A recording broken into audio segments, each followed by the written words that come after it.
Hey everybody, welcome back. Today we're going to be using our Zojirushi rice cooker to make cheesecake. What? Don't worry, it'll be good. So you ready? Let's get into this. For this recipe we need eggs, a little bit of cream cheese. That's actually a bit of cream cheese. Fresh squeezed lemon juice, a little bit of vanilla extract, butter, some all-purpose flour, a little bit of heavy cream, and we got some monk fruit sweetener portioned out into 2 different sizes. If you'd like to make this recipe, all the ingredients and measurements are down in the description of the video, along with the calorie count, the protein, the carbs, and the fat. The first thing we gotta do is prep our ingredients. We're gonna separate these eggs, we're gonna melt some of this butter, and we're gonna soften the cream cheese. But first, we wanna butter the inside of our rice cooker pot. The reason we need to do this first is because if we don't do it first, we're gonna forget to do it. And you know what happens when you don't grease your pan and you bake a cake? You got a cake sticking to a pan. Of course! We don't want that to happen, so we're gonna do that first to get it out of the way. You can see I've already cut a little sliver of my butter off here. That's just gonna go straight into our pan right here. And I'm just gonna do this the messy way and rub it all over the surface of the pan, all the way around the bottom and all the way up the sides. Make sure you coat all the surfaces really well, because if you don't, that's where it's gonna stick. You can go pretty crazy with this if you want to. It's not gonna hurt anything if you put a little bit too much on there, but it's certainly gonna hurt it if you don't put enough. Okay, once you got it like that, we can set this thing aside. Next, we wanna soften this cream cheese. You can either let it set out at room temperature for a while, or you can put it in the microwave for about 20 seconds or so. We've had this sitting out already, but obviously it's not long enough because this thing is still as hard as the rocks in my head. So we'll put this in the microwave for about 20 seconds to soften it up. You don't need to see that because I'm sure you already know how to use a microwave, so we'll skip that part. It should be nice and soft, kind of like that. Now we're gonna take this cream cheese and we're gonna stick it in this bowl, just like that. Make sure you get all of it in there. And we're gonna whip this around with our wooden spoon until it gets nice and smooth.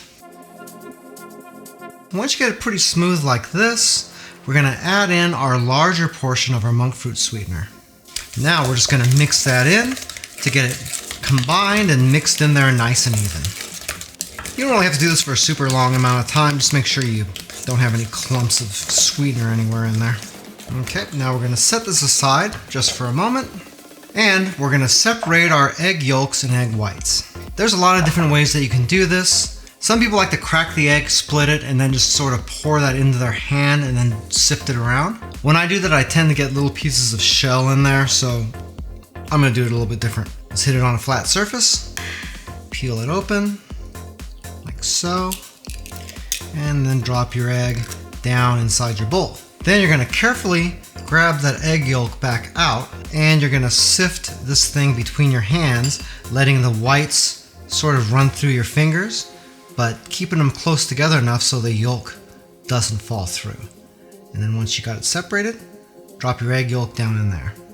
Then we can move on to our next egg. See, I got some pieces of shell right there. That could have been in my stuff. Alright, now we can take these egg whites and leave them off on the side here. And we're gonna mix these egg yolks in here one at a time. Don't throw them all in there at once, just be patient and do them one at a time. It's gonna mix a lot easier that way. Okay, so we'll drop in one. And you'll mix it in until it looks nice and even, like that. Then we'll mix in number 2. Same deal. Remember, you don't wanna beat these or anything, you just wanna mix them until they're combined. And you got a nice even color. But we're not making an omelet or anything, so, don't go crazy. There's our 3rd egg yolk. Now we'll mix in our all-purpose flour. Again, just a little bit at a time. Oh, by the way, you can see I'm using a wooden spoon for this. Don't use a whisk when you're doing this part. If you do that, you're gonna whip up all the ingredients and you're gonna get it all aerated.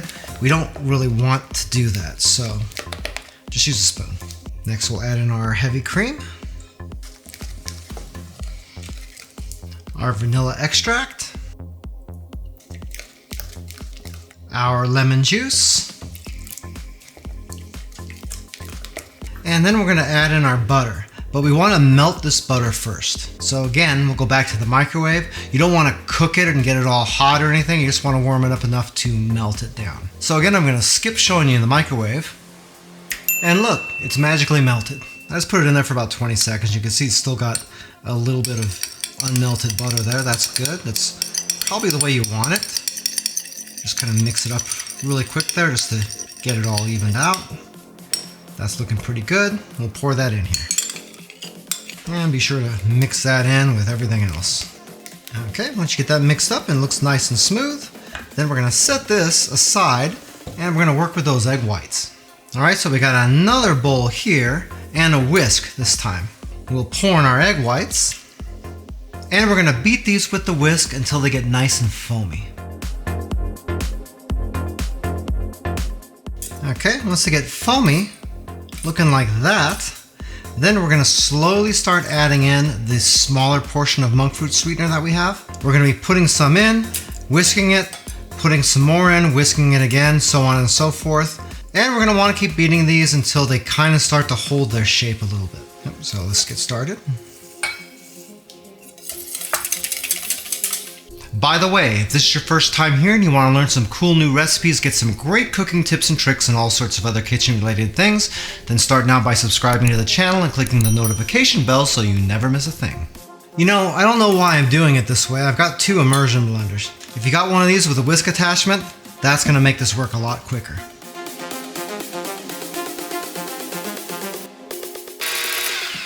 Okay, and once you got it starting to hold its shape like this, then you know we're ready. This was a hell of a lot easier than this damn thing. Okay, now that we got our meringue ready here, you can see it's got a couple of peaks here. You can see that it's kind of firm and holding its shape. This is exactly how we want it. We're gonna mix this into this, but you don't wanna use the spoon, we're gonna use a rubber spatula.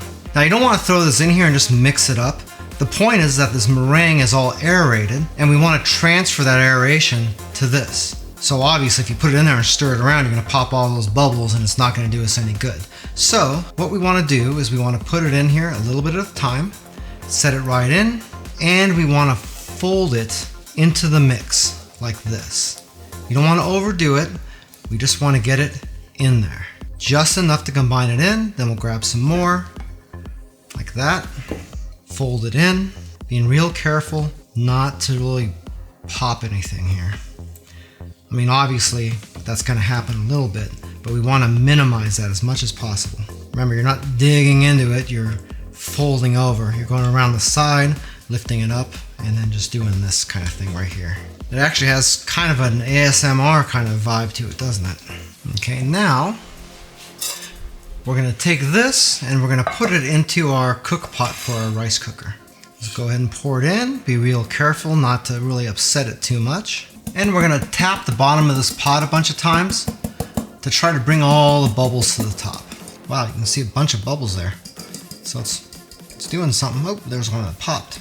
Okay, that should do it. We don't want to really overdo that because we don't want to mess up our meringue either, do we? Okay, now we're gonna open this up, throw in our cheesecake, and close this back. We're gonna want to set our menu to cake, and we're gonna set the timer for 1 hour. And all we gotta do is start her up.